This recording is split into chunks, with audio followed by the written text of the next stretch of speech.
आगे प्रश्नावली 3.6 के फर्स्ट क्वेश्चन का 6th पार्ट देखिए। यहाँ पर दो समीकरण जो हमें दिए हैं वो है 6x + 3y = 6xy, 2x + 4y = 5xy। इन समीकरणों को पहले हमें दो चर वाले रैखिक समीकरणों के युग्म में बदलने हैं, उसके बाद इनको हल करना है। तो देखिए यहाँ से अगर हम राइट हैंड साइड देखें तो ये रैखिक समीकरण युग्म तो नहीं है। चलो इसको चेंज करने के लिए देखिए हम क्या करते हैं कि जैसे इस एक्स वाई को ख़त्म करने के लिए प्रत्येक पद को हम एक्स वाई से भाग दे देते हैं। तो दोनों ओर यहाँ लिखेंगे, पहले दोनों तरफ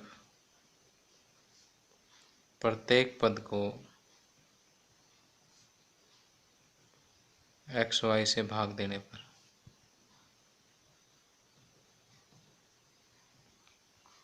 एक्स वाई से भाग देंगे तो क्या होगा, पहला समीकरण जो है वो होगा 6x/xy + 3y/xy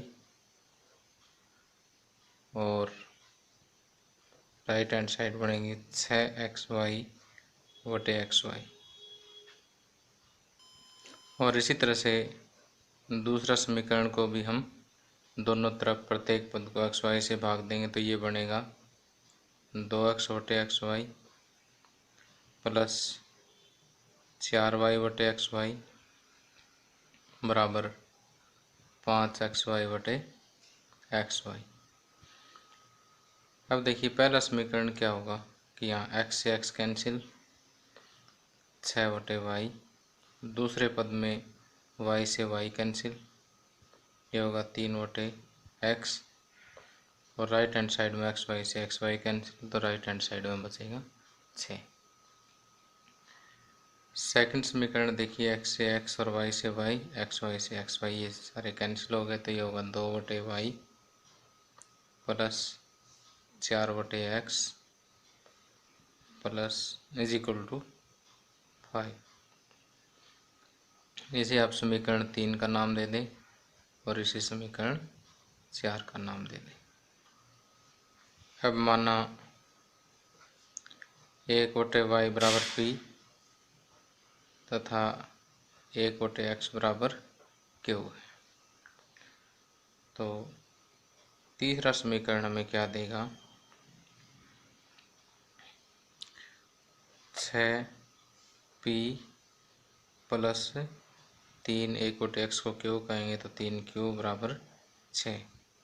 और चौथा समीकरण 2p + 4q = 5। इसे समीकरण पहले से 5, इसे 6, इसे 7 और इसे 8 का नाम दे देते हैं। अब समीकरण 7 और 8 को p और q के लिए विलोपन विधि से हल कर लेते हैं कि विलोपन विधि में देखिए कि ये 2 है और ये 6 है, तो समीकरण 8 को 3 से गुणा कर दें तो इनके गुणांक बराबर हो जाते हैं। तो हम लिखेंगे कि समीकरण 8 को 3 से गुणा करके परिणाम में से समीकरण 7 घटाने पर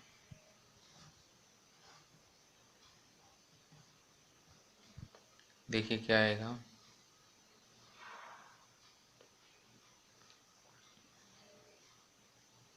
पहले 8 को 3 से गुणा करें, 2 3 6p + 4 3 12q = 15। और इसमें से घटाना कौन सा, 7वां समीकरण घटाना है, तो 6p + 3q = 6। घटाएंगे तो नीचे वाले पदों के साइन चेंज हो जाएंगे, प्लस का 6p और माइनस का 6p 0 हो जाएगा। 12 में से 3 गए 9q = 15 में से 6 गए 9। यहाँ से क्यू बराबर 9/9 अर्थात क्यू बराबर 1 आ गया। अब क्यू बराबर 1 समीकरण 8 में रख दीजिए। क्यू बराबर 1 समीकरण 8 में रखने पर क्या होगा कि 2p + 4 क्यू की जगह 1 रखेंगे बराबर 5। 2p बराबर 5 - 4 1, p बराबर 1/2। यहाँ पर या लगाते रहें। तो अब ये p और q के मान हमें 5 व 6 में रखने हैं। तो यहाँ कर देता हूँ मैं ये q बराबर 1 तथा p बराबर 1/2 समीकरण 5 व 6 में रखने पर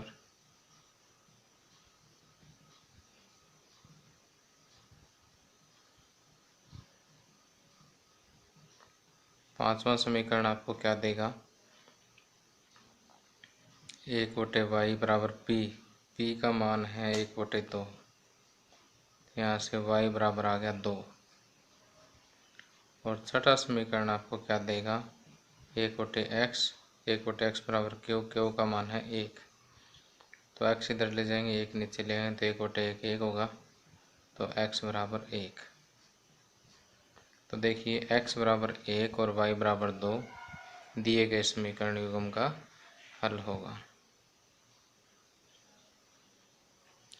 अब प्रश्नावली 3.6 के फर्स्ट क्वेश्चन का सेकंड पार्ट देखिए। यहाँ पर जो 2 समीकरण युग्म हमें दिए हुए हैं, यहाँ पर 2 समीकरणों का जो युग्म हमें दिया है वो है 10/x + y + 2/x - y बराबर 4। इसे समीकरण 1 का नाम दे देते हैं। दूसरा है 15/x + y - 5/x - y बराबर -2। इसे समीकरण 2 का नाम दे देते हैं। तब देखिए इसे 2 चर वाले रैखिक समीकरण युग्म में बदलने के लिए हमें क्या पुट करना होगा। यहाँ से थोड़ा समझने के लिए मैं अलग पेन से कर रहा हूँ ये। इसमें देखिए 1/x + y है और इसमें भी 1/x + y है। इधर 1/x - y और इधर भी 1/x - y है। तो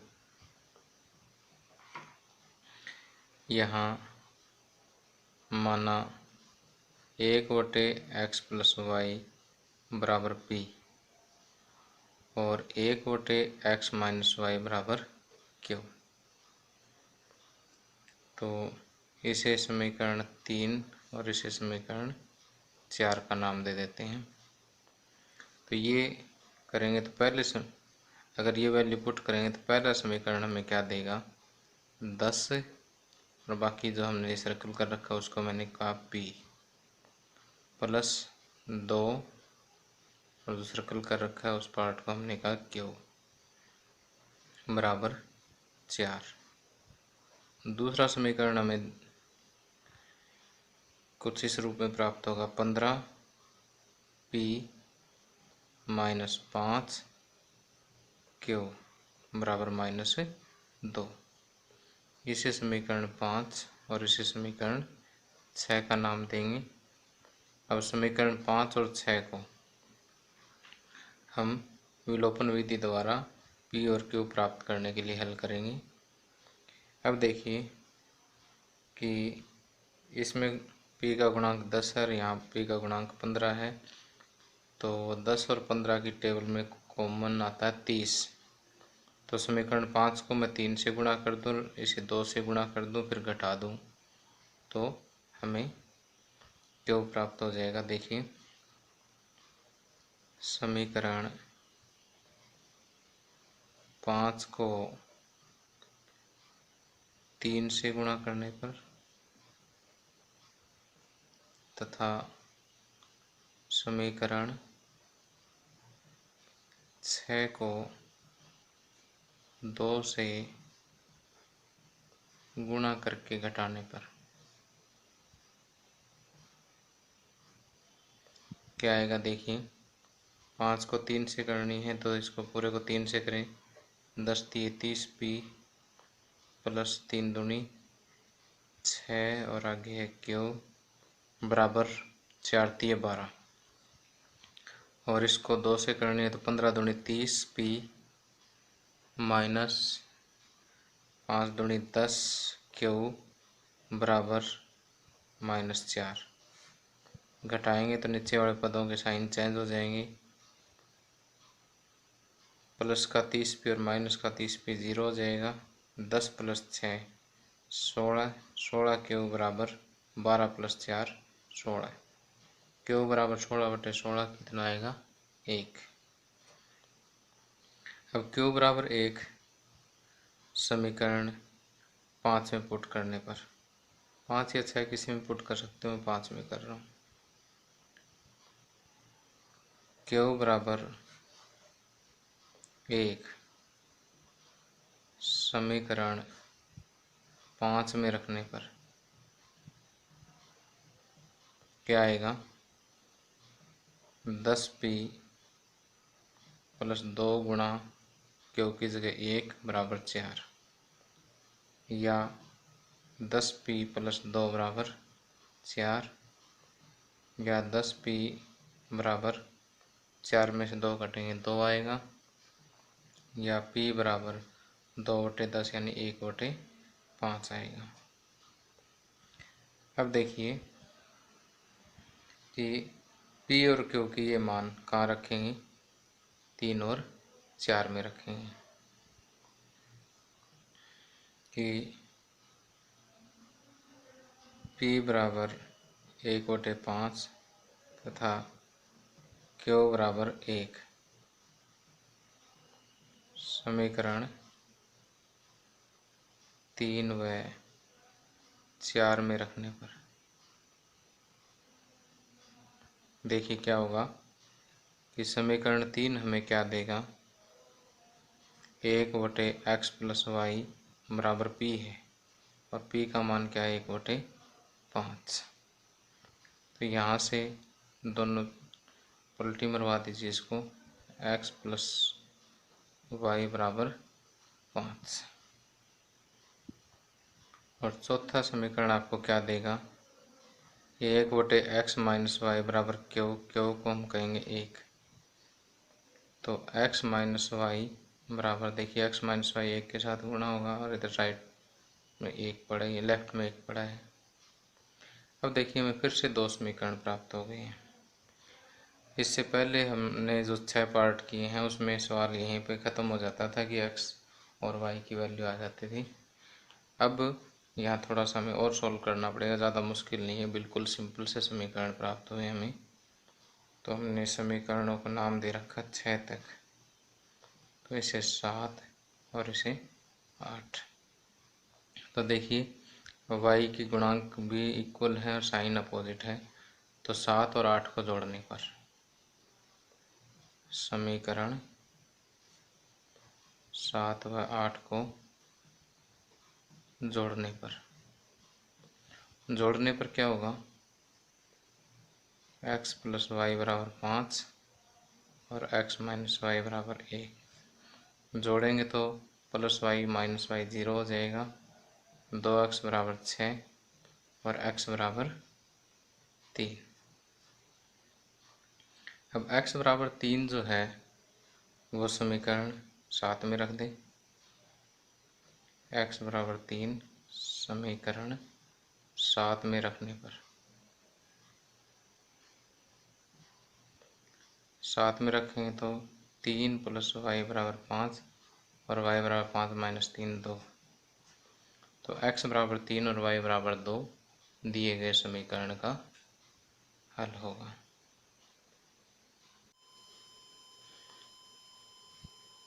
अब प्रश्नावली 3.6 के फर्स्ट क्वेश्चन का 8th और लास्ट पार्ट है। यहाँ 2 समीकरण जो हमें दिए हैं वो है 1/3x plus y plus 1/3x minus y बराबर 3/4। दूसरा समीकरण है 1/2 into 3x plus y minus 1/2 into 3x minus y बराबर -1/8। अब इसे समीकरण 1 तथा इसे समीकरण 2 मान लेते हैं। अब देखिए यहाँ 1/3x प्लस वाई इसमें भी है और 1/3x प्लस वाई इसमें भी है, तो माना 1/3x प्लस वाई बराबर p तथा 1/3x माइनस वाई यहाँ है और 1/3x माइनस वाई यहाँ है, तो 1/3x माइनस वाई को क्यों मान लें। तो इसे समीकरण 4 का नाम दे दें। तो पहला समीकरण देखिए क्या बनेगा, इसे तुमने p मानना है प्लस इसको पूरे को क्यों मानना है बराबर 3/4। दूसरा समीकरण देखिए क्या बनेगा, देखिए ये तो पूरा p हो गया /2 माइनस ये क्यू है /2 बराबर -1/8। अब देखिए ये हर में से 4 खत्म करने के लिए पूरे समीकरण को 4 से गुणा करूँगा, तो 4p प्लस 4q बराबर इधर 4 से गुणा करूँगा, 4 से 4 कैंसिल हो जाएगा, 3 आएगा। और यहाँ पर 8 को ख़त्म करने के लिए और 2 भी ख़त्म हो जाएंगे साथ के साथ, इसको 8 से गुणा करूँगा मैं। 8 से गुणा करूँगा तो 2 चौके 8 ये 4p होगा माइनस 4q बराबर 8 से गुणा इधर होंगे तो 8 से 8 कैंसिल हो जाएगा, -1। 1 2 3 4 तक हमें समीकरणों के नाम दे रखे हैं 5 और ये 6। अब यहाँ देखिए कि ये प्लस का 4q और ये माइनस का 4q है, तो इन दोनों को जोड़ेंगे तो भी हल हो जाएगा, घटाएंगे तो ये p से p कट जाएगा। एक काम करना, चाहे जोड़ लीजिए चाहे घटा लीजिए। तो हम लिखेंगे समीकरण 5 व 6 को जोड़ने पर क्या होगा, 4p प्लस 4q बराबर 3, 4p माइनस 4q बराबर -1। जोड़ेंगे तो साइन चेंज करने की आवश्यकता नहीं है, प्लस का 4q और माइनस का 4q कैंसिल हो जाएंगे, 4p प्लस 4p 8p बराबर 2 और p बराबर 1/4 हो जाएगा, 2/8 कट करके 1/4 आ जाएगा। तो p की वैल्यू आ गई हमारे पास। p की ये वैल्यू है समीकरण 5 में रख देंगे,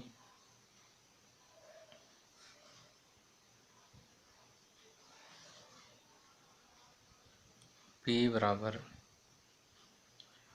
1/4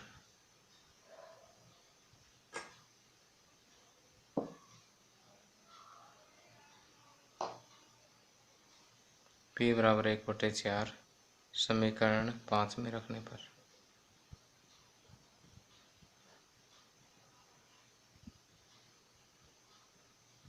समीकरण 5 में रखेंगे तो देखिए क्या होगा, 4 p की जगह 1/4 प्लस 4q बराबर 3, 4 से 4 कैंसिल, 1 प्लस 4q बराबर 3 या 4q बराबर 3 में से 1 घटेगा 2 या q बराबर 2/4 या q बराबर 1/2। अब देखिए p और q की ये मान समीकरण 3 और 4 में रखने पर p बराबर 1/4 समीकरण 3 तथा q बराबर 1/2 समीकरण 4 में रखने पर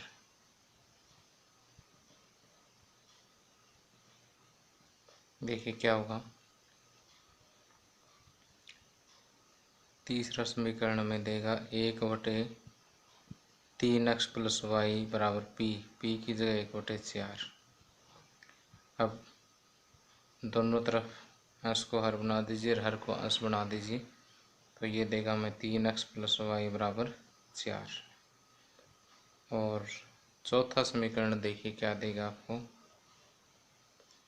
1/3x माइनस वाई बराबर क्यू को लिखेंगे 1/2, अर्थात 3x माइनस वाई बराबर 2। यहाँ पर भी अंश को हर और हर को अंश बना दीजिए। अब हमारे पास 6 तक तो समीकरण है, ये 7वां आ गया और ये 8वां आ गया। अब 7 और 8 को जोड़ दीजिए, y से y कैंसिल हो जाएगा।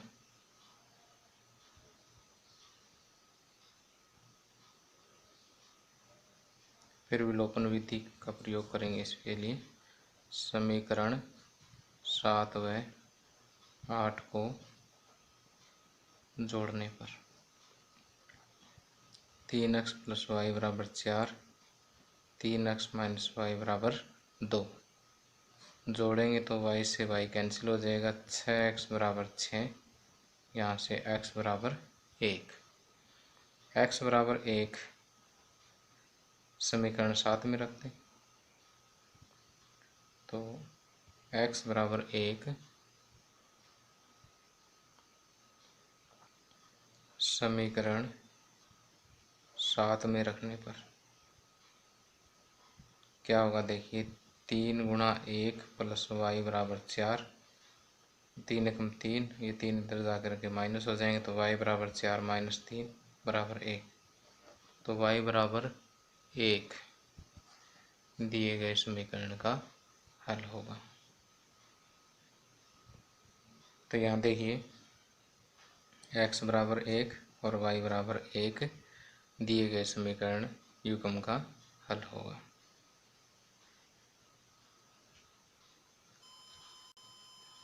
अब प्रश्नावली 3.6 के सेकंड क्वेश्चन का फर्स्ट पार्ट देखिए। सेकंड क्वेश्चन में दिया है कि निम्न समस्याओं को रैखिक समीकरण युग्म के रूप में व्यक्त कीजिए और फिर उनके हल ज्ञात कीजिए। फर्स्ट पार्ट में दिया है ऋतु धारा के अनुकूल 2 घंटे में 20 किलोमीटर तैर सकती है और धारा के प्रतिकूल 2 घंटे में 4 किलोमीटर तैर सकती है। उसकी स्थिर जल में तैरने की चाल व धारा की चाल ज्ञात कीजिए। अब देखिए, मान लेते हैं कि ऋतु की चाल जो है स्थिर जल में x किलोमीटर प्रति घंटा है और जो धारा की चाल है वो y किलोमीटर प्रति घंटा है।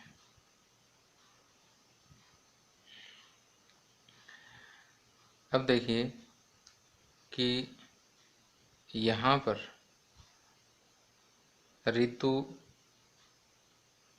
धारा के अनुकूल भी तैर सकती है और प्रतिकूल भी। उसके अनुकूल चाल कितनी होगी? अनुकूल मतलब जिस तरफ पानी जा रहा है उसी तरफ ही चाल।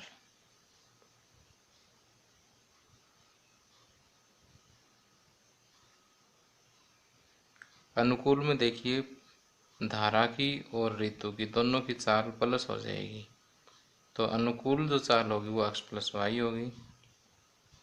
और प्रतिकूल में देखिए कि ऋतु इधर जा रही है और पानी इधर जा रहा है, तो यहाँ x और ये y, ये जब दोनों एक तरफ समान दिशा में हो तो x प्लस वाई, और जब प्रतिकूल दिशा में हो तो x और y, तो x माइनस वाई, क्योंकि पानी इसको पीछे धकेलेगा। तो प्रतिकूल दिशा में चाल जो है वो x माइनस वाई होगी। तो आपको ये याद रखना है कि जब भी कोई व्यक्ति नदी के अंदर तैरता है तो धारा के अनुकूल चाल जो है वो नदी की चाल और उस व्यक्ति की चाल दोनों प्लस हो जाएगी, और प्रतिकूल में व्यक्ति की चाल में से नदी के पानी की चाल या धारा की चाल जो है वो माइनस हो जाएगी। अब देखिए यहाँ पर हमें एक तो दिया हुआ समय, दूरी और चाल, 3 चीज़ें दी हुई है। तो हमारे पास एक सूत्र है समय बराबर दूरी बटे चाल, इस सूत्र का भी हम प्रयोग करेंगे। तो यहाँ पर दिया है कि ऋतु धारा के अनुकूल, पहले तो एक जो हमने यहाँ पर समझा अभी तक उसको लिख लेते हैं। माना ऋतु की स्थिर जल में चाल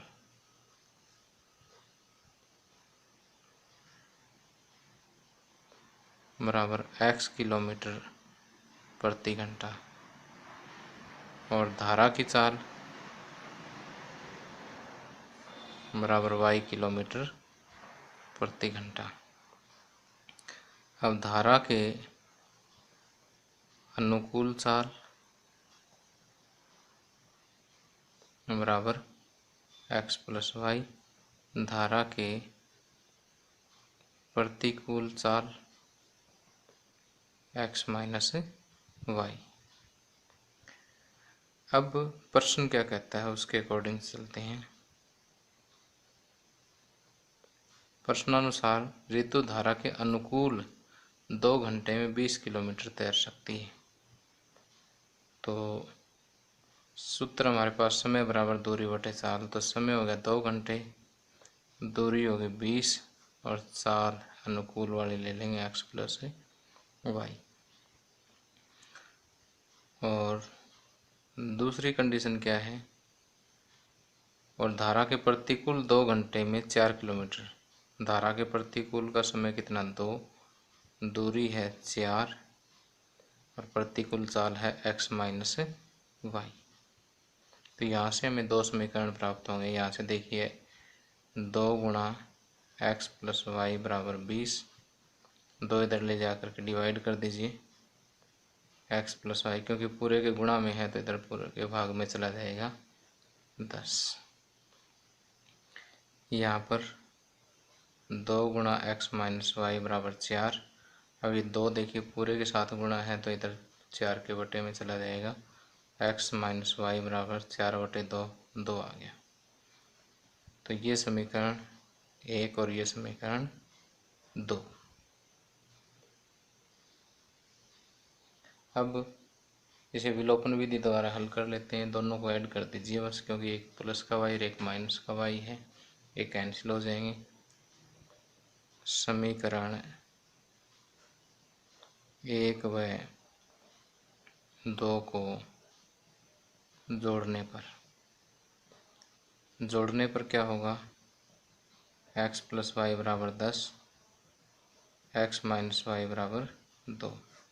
जोड़ेंगे तो y से y कैंसिल हो जाएगा, 2x बराबर 12 और x बराबर 6। और दूसरा देखिए x बराबर 6 समीकरण 1 में रखने पर x बराबर 6 समीकरण 1 में रखने पर 1 में रखेंगे तो क्या आएगा, 6 प्लस वाई बराबर 10, वाई बराबर 10 माइनस 6 4। तो यहाँ पर हम कहेंगे कि ऋतु की स्थिर जल में चाल बराबर 6 किलोमीटर प्रति घंटा और धारा की चाल बराबर 4 किलोमीटर प्रति घंटा।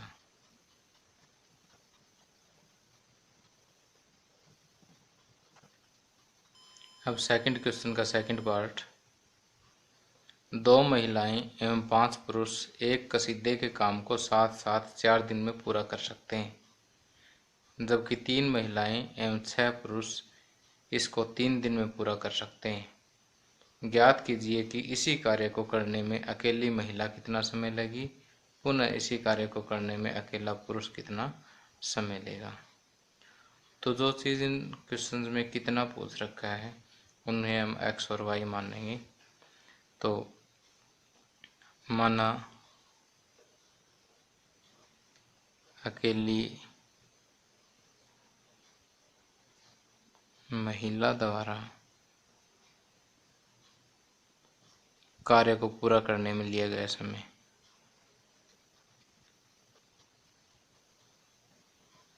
बराबर x दिन, और अकेले पुरुष द्वारा कार्य को पूरा करने में लिया गया समय बराबर y दिन। देखिए, इसके समीकरण बनाने से पहले मैं आपके साथ थोड़ा सा डिस्कशन करना चाहता हूँ कि मान लीजिए कि एक आदमी किसी कार्य को 2 दिन में कर सकता है। कितने दिन में कर सकता है? 2 दिन में। तो एक दिन में कितना काम होगा? देखिए, 2 दिन में पूरा काम हो जाता है, तो एक दिन में आधा काम होगा। ओके, कि यदि पूरा काम 2 दिन में होता तो एक दिन में कितना होगा? उसका आधा ही काम होगा। इसी तरह से पूरा काम अगर 3 दिन में होता है तो एक दिन में तीसरे हिस्से का काम होगा, यानी 1/3 काम होगा। इसी तरह से पूरा काम यदि 10 दिन में होता है तो एक दिन में उसका 10वां हिस्सा ही होगा, यानी 1/10 काम होगा। तो इसी तरह से यदि पूरा काम x दिन में होता है तो एक दिन में 1/x काम होगा, और पूरा काम y दिन में होता है तो एक दिन में 1/y काम होगा। अब देखिए कि एक दिन में यदि 1/x काम एक आदमी करता है, एक आदमी करेगा 1/x, और 2 आदमी लगा दे तो 2/x, 3 आदमी लगा देंगे 3/x। ओके, इसी तरह से यदि एक दिन में काम 1/y होता है एक आदमी द्वारा, 2 में 2/y, 3 में 3/y। तो इस तरह से ये चीज़ जो है आपको समझ आ जानी चाहिए। एक बार फिर से यहाँ पर मैं बता देता हूँ कि यदि पूरा काम 2 दिन में होता तो एक दिन में आधा काम होएगा, यानी 1/2। पूरा काम 3 दिन में तो एक दिन में तीसरे हिस्से का अर्थात 1/3। पूरा काम 10 दिन में होता तो एक दिन में 1/10 काम ही पूरा होगा, और पूरा काम यदि x दिन में होता तो एक दिन में 1/x काम ही होगा। तो अब देखिए, ये कहता है कि 2 महिलाएं और 5 पुरुष एक कसीदे के काम को साथ साथ 4 दिन में पूरा कर सकते हैं। तो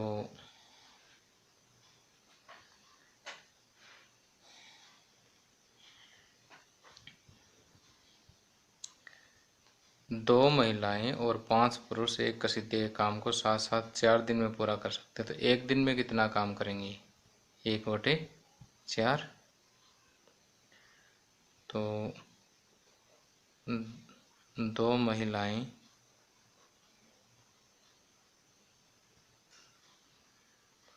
एवं 5 पुरुषों का एक दिन का काम बराबर 1/4, क्योंकि पूरा काम 4 दिन में होगा तो एक दिन में चौथे हिस्से का काम होएगा, यानी 1/4 काम होगा। अब यहाँ से एक महिला का एक दिन का काम कितना होगा? 1/x, और 2 महिलाओं का 2/x। एक पुरुष का एक दिन का काम 1/y, और 5 का 5/y, और कुल मिलाकर के कितना? 1/4। और दूसरी कंडीशन दे रखी, 3 महिलाएं एवं 6 पुरुष।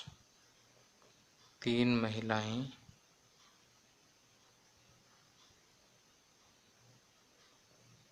व 6 पुरुषों का एक दिन का कार्य। अब देखिए, पूरा काम 3 दिन में होता है तो एक दिन में 1/3 कार्य होगा। अब एक महिला का एक दिन का कार्य कितना है, 1/x। 3 महिलाओं का 3/x। एक पुरुष का एक दिन का 1/y और 6 पुरुषों का 6/y। कुल मिला के काम कितना हुआ, 1/3। अब इसे 1 और इसे 2 मान लें। अब यहाँ 1/x को p और 1/y को q मानेंगे। माना 1/x बराबर p और 1/y बराबर q। तो ये हो जाएगा, पहला समीकरण देगा हमें 2p + 5q बराबर 1/4। दूसरा समीकरण देगा 3p + 6q बराबर 1/3। अब इस 4 को ख़त्म करने के लिए दोनों तरफ 4 से गुणा करूँगा। 4 दूनी 8p + 4 5 20q बराबर 1। 3 3 9p + 18q बराबर 1।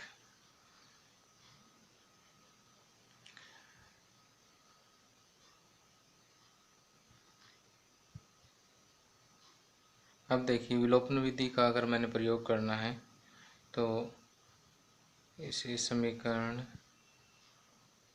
3, ये समीकरण 4, 5 और 6 की समीकरण 5 को 9 से गुणा कर दूंगा और 6 को 8 से कर दूंगा। समीकरण 5 को 9 से तथा 6 को 8 से गुणा करके घटाने पर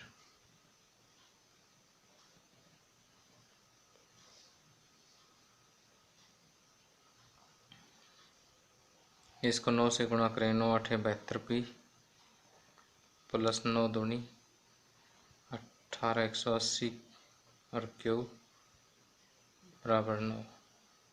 इसको 8 से करें। 8 में 72p + 18 8 144 q बराबर 8। घटाएंगे तो 72p प्लस और 72p माइनस कैंसिल हो जाएगा। 10 में से 4 गए 6 और 7 में से 4 गए 3। क्यू बराबर 1।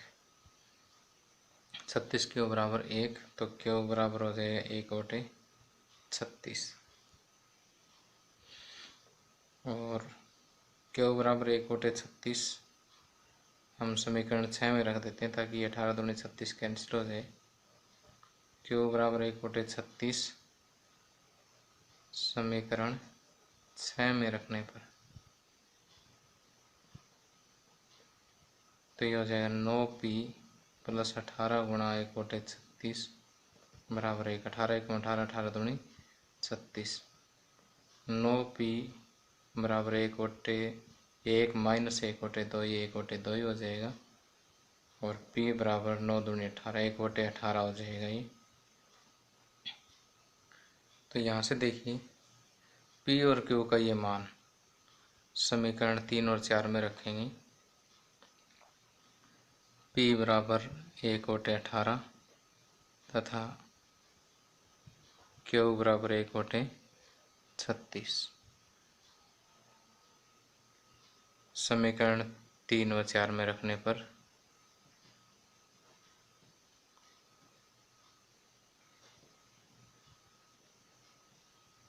देखिए क्या होगा। 1/x बराबर p है, p का मान 1/18, तो यहाँ से x बराबर आ जाएगा 18। और ये समीकरण 3 दे रहा है। समीकरण 4 क्या देगा, 1/y बराबर 1/q 1/36 और y बराबर 36। तो x बराबर 18 और y बराबर 36। तो अकेली महिला पूरा काम करने में 18 दिन लेगी, इसलिए अकेली महिला द्वारा कार्य करने में लिया गया समय बराबर 18 दिन और अकेले पुरुष द्वारा 36 दिन।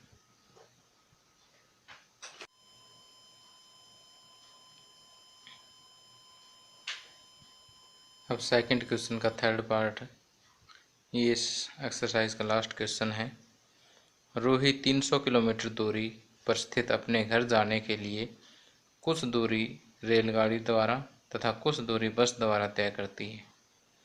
यदि वह 60 किलोमीटर रेलगाड़ी तथा शेष बस द्वारा तय करती है तो उसे 4 घंटे लगते हैं। यदि वह 100 किलोमीटर रेलगाड़ी से तथा शेष बस से यात्रा करे तो उसे 10 मिनट अधिक लगते हैं। रेलगाड़ी व बस की क्रमशः चाल ज्ञात कीजिए। तो जो चीज़ हमें ज्ञात करनी है उन्हें x और y मानेंगे। माना रेलगाड़ी की चाल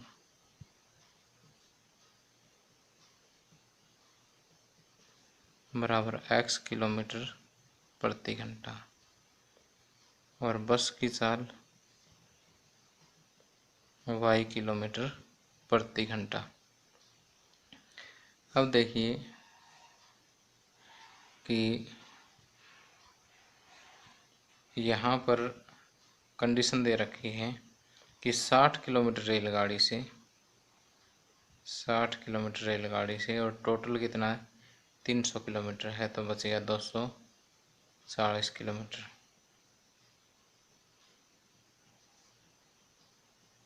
दो 240 किलोमीटर बस से अगर यात्रा करें तो उसे 4 घंटे लगते हैं। तो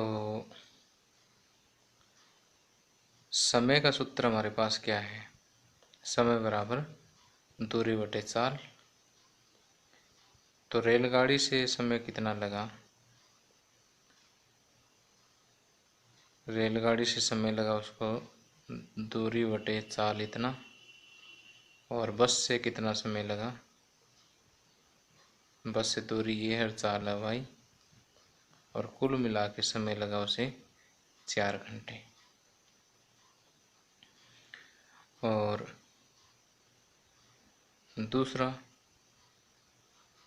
दूसरी कंडीशन है, यदि वह 100 किलोमीटर रेलगाड़ी से, इस बार देखिए क्या होगा कि 60 के बजाय 100 किलोमीटर रेलगाड़ी से होगी और घर टोटल कितना 300 किलोमीटर, तो 300 में से 100 हो गए 200 किलोमीटर बस से आ गई, तो उसे 10 मिनट अधिक लगते हैं।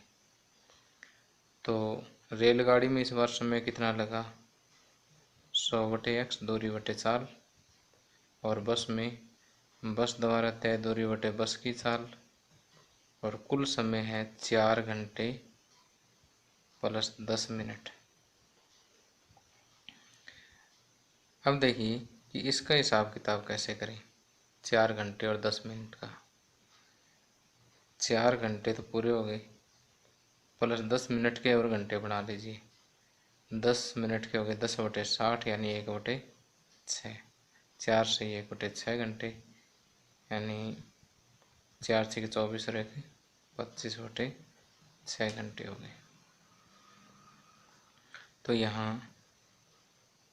प्रश्नानुसार एक समीकरण बनेगा 60 बटे x प्लस 240 बटे y बराबर 4, और दूसरा समीकरण बनेगा 100 बटे x प्लस 200 बटे y बराबर 4 घंटे 10 मिनट, यानी 4 से ही 10 बटे 60 घंटे है। तो या इसको ऐसे लिखते हैं कि 100 बटे x प्लस 200 बटे y बराबर 25 बटे 6। इसे समीकरण 1 और इसे समीकरण 2 का नाम देना है। अब माना 1/x बराबर p और 1/y बराबर q। इसे समीकरण 3 का और इसे समीकरण 4 का नाम देंगे। तो देखिए ये तो हो गया। पहला समीकरण क्या देगा, 60p प्लस 240q बराबर 4।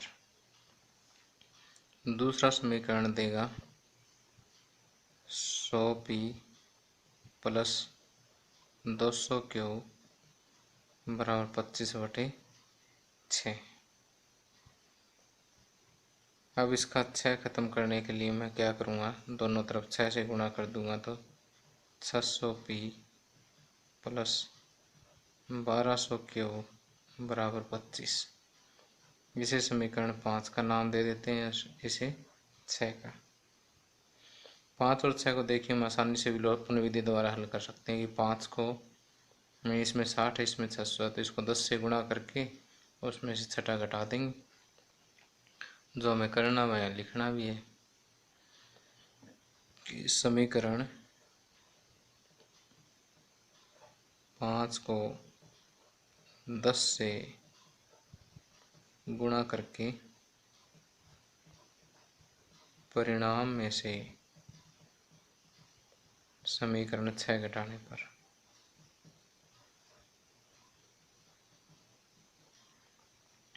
पहले इसको 10 से गुणा करें, क्या आएगा 600p प्लस 2400q बराबर 40। दोनों तरफ 10 से गुणा करनी है। और फिर घटाने के लिए नीचे लिख देता हूँ 600p प्लस 1200q बराबर 25। घटाएंगे तो नीचे वाले पदों के साइन चेंज, प्लस 600p से माइनस 600p 0। 2400q में से 1200q घटेंगे तो 1200q बचेंगे बराबर, ये बचेंगे 15। और यहाँ से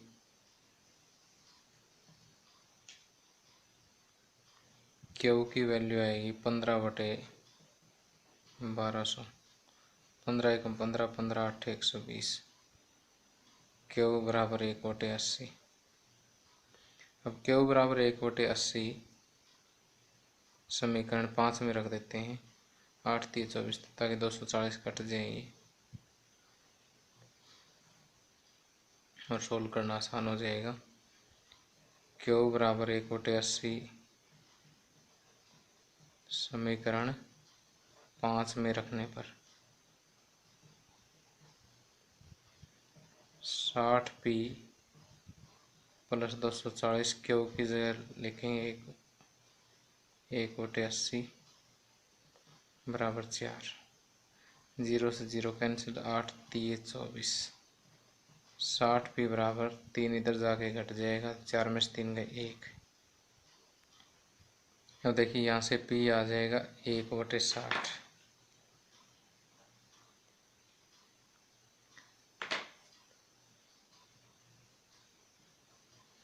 अब p बराबर 1/60 तथा q बराबर 1/80 समीकरण 3 और 4 में रखने पर, तो देखिए समीकरण 3 क्या देगा हमें, 1/x बराबर 1/p। 1/p की वैल्यू 1/60, तो यहाँ से x हो जाएगा 60। और चौथा समीकरण देखिए 1/y बराबर q है, तो q कितना 1/80 है। दोनों तरफ फिर पलट दीजिए, y बराबर 80। तो x बराबर 60 और y बराबर 80 इन दोनों समीकरणों का हल आ गया। तो इसका मतलब रेलगाड़ी की चाल आ गई 60 किलोमीटर प्रति घंटा और बस की चाल है 80 किलोमीटर प्रति घंटा।